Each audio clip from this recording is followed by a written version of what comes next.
Hello to everyone of the sign of Pisces. I am here today to give you a message for May 2025.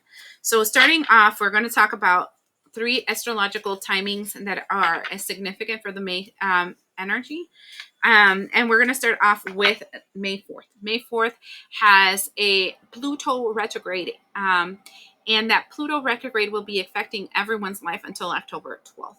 Pluto retrograde is, I want to say, God's whoop, right? It's kind of like anything and everything in your life that you've been ignoring and that you've tried to cover up is going to resurge because you got to fix this problem, you know? So keep that in mind as I move these charms. Oh, wow.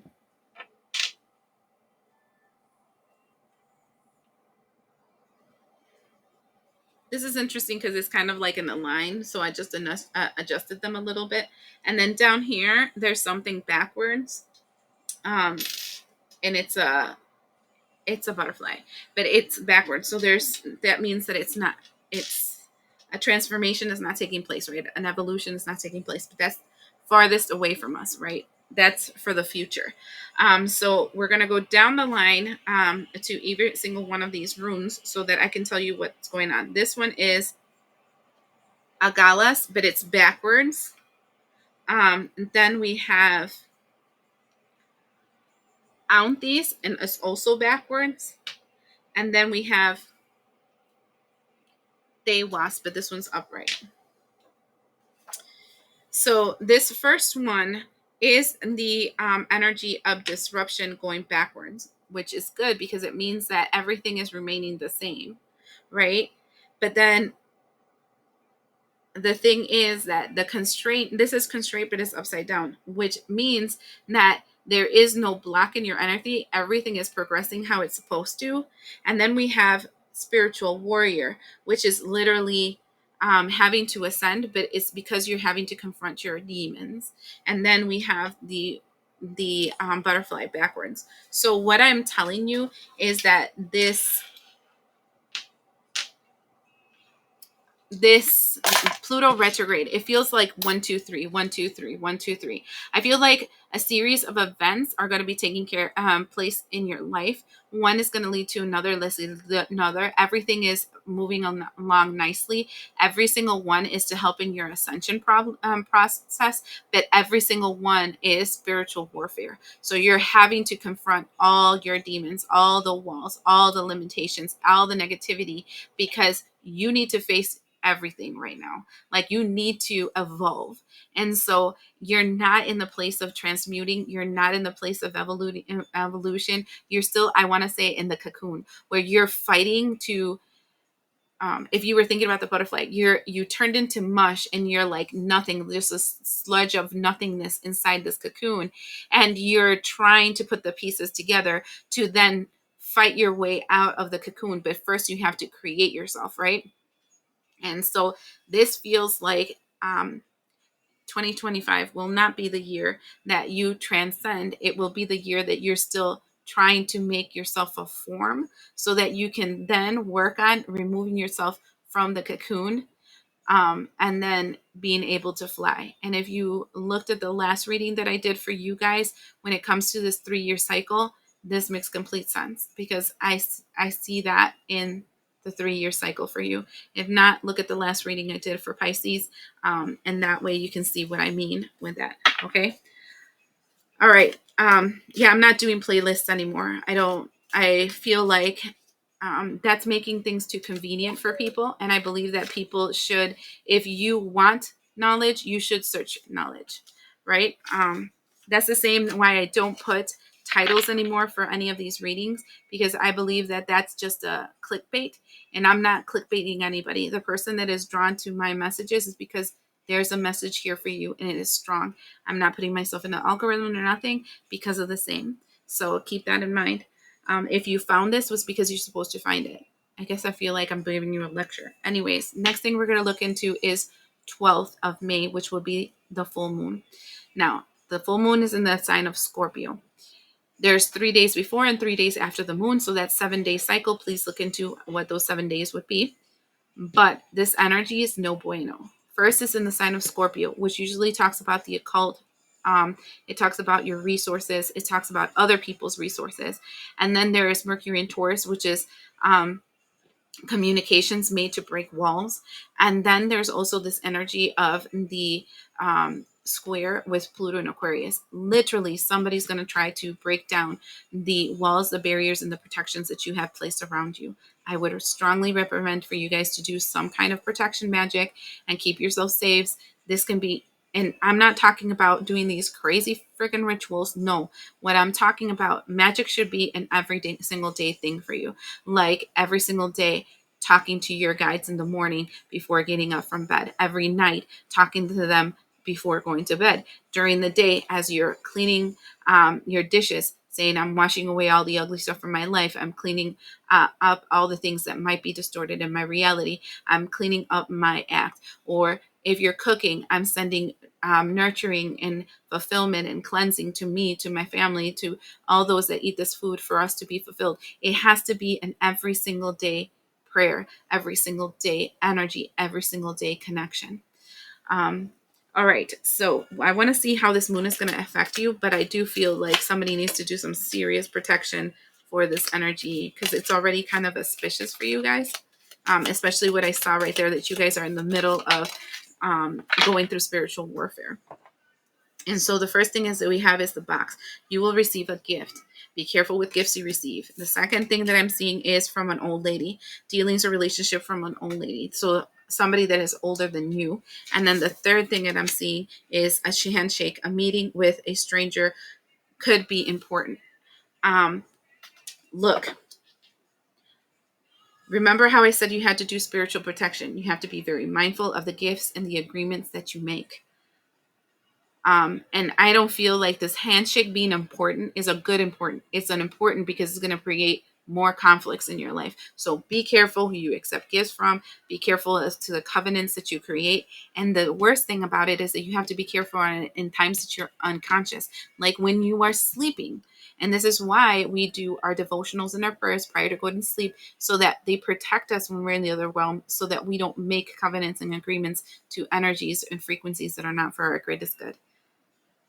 So the one that has ears to hear will hear. 26 will be a new moon in the sign of Gemini. This one's actually very good because this is Mercury in Gemini, which is all about connections, networking, talking, right? But then it also does a sextile, which is like a safety net on Neptune and Pisces. Literally, it's you connecting to your higher realms. So ask and you shall receive, but be sure to understand that when you ask, there is something on your behalf that you're going to have to do to get what it is that you're asking for. So I am seeing this energy where you are going to be asking for something and it will be heard, and it will start the 1, 2, 3, 1, 2, 3, 1 through 3, getting the ball rolling. Okay.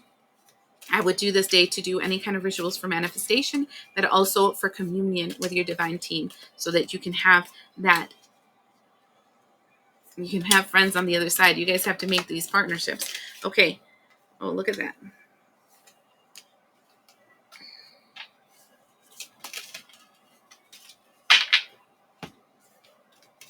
So the first thing we have is the career. The second thing we have is the bow. You are highly thought of. Next is March. So this energy, you must have done something in March that started a movement in your career so that you can advance, and it's starting to move forward. Actually, Short Journey is telling me that with this, it's from this moon, there's just a hop, skip, and a jump to where you need to be. So if you ask for something in March, it seemed like April, nothing really happened. And May, it seems like not too much is going to happen. But this moon is going to, but it did initiate the 1, 2, 3, right? The slow progression forward.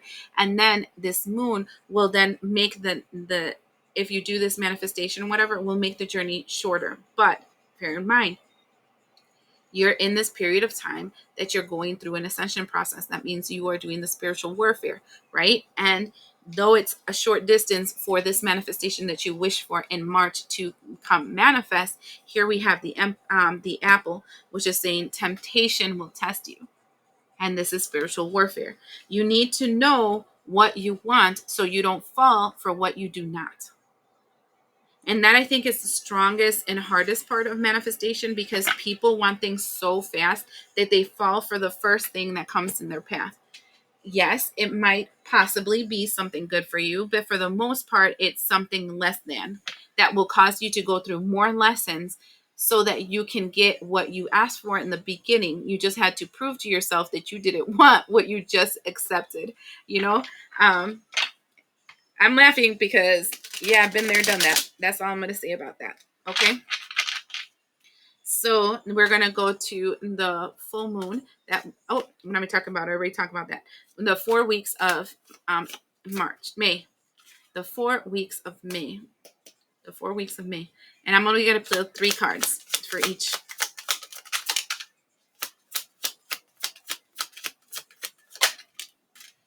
Okay, the first thing we see is the Ace of Wands. The second thing that flew out is the Hermit. And the third thing we have is the King of Pentacles. Literally, the first week, you're in this energy of being able to manifest something in your reality. But it's saying take a really good, hard look in the mirror, because the King of Pentacles has a good side and a bad side. The good side is that everything they touch turns into gold. The bad side of the King of Pentacles is that they can be highly materialistic and can only focus on the money aspect. And that is Temptation Island. So I'm not saying that we don't need money. We need money to survive. This is a 3D world, right? But there is a difference in needing money and doing what you need to do so that you can move ahead, and selling your soul completely to the world. Okay. So keep that in mind. I feel like you're teetering between a slippery slope. That first week is saying take a good hard look in the mirror. What do you really need? Because the Hermit card is saying doing internal work to seeing what it is that you really need. Second week.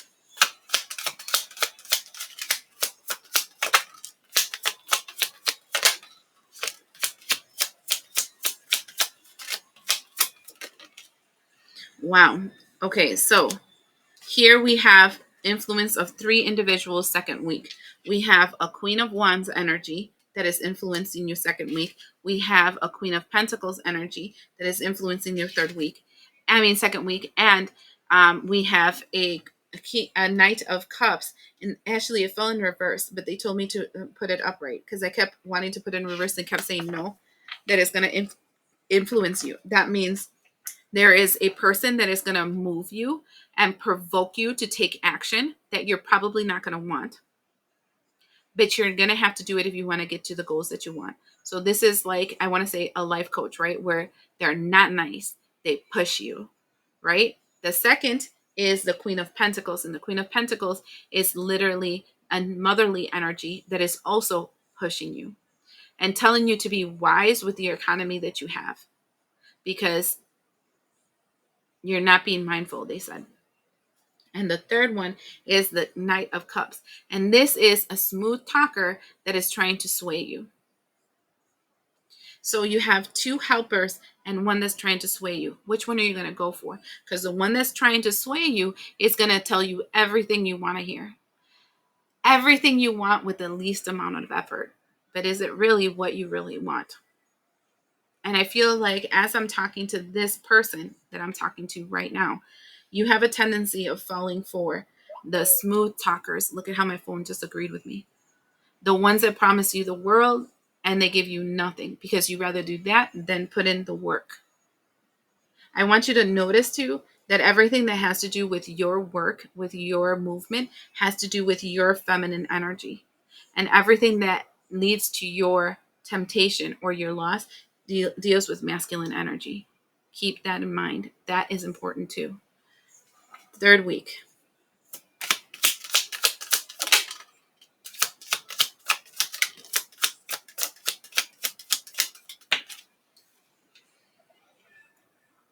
Princess of Pentacles, followed by the 4 of Wands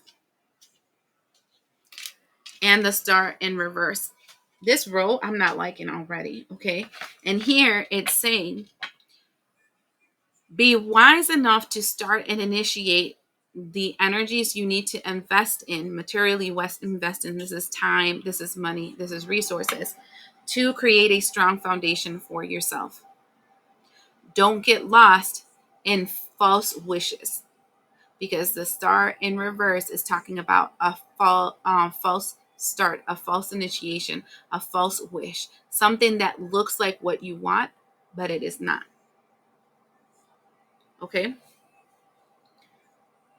Fourth week. Wow. Fourth week is heavy because look at this. We have the Eight of Swords, getting trapped because you let the devil enter your ear. And now you feel like you're having to fight to like defend yourself, to move forward, whatever. This is exactly what I'm saying. Like this role right here, it's talking about, this role right here is talking about all the things that have made you fall in the past.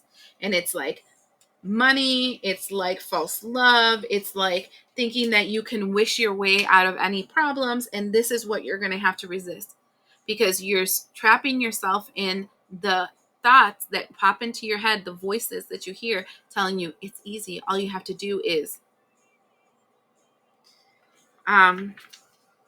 the bottom of the deck is calling for Archangel Michael. Archangel Michael cuts away all the lies, the deceit, and fights the demonic energy that is around us. Remember, demonic energies are just entities, humans, right? Humans that have been so carnal, that have been so, that have fallen into the trips, the lies of the human, right? The instantaneous gratitude that every single incarnation slowly burned away their entire spark of light inside of them, and then they couldn't incarnate anymore, and they're wandering souls on this earth. And the longer they wander, the darker they become, until they turn into the animal they are, and that becomes the demons.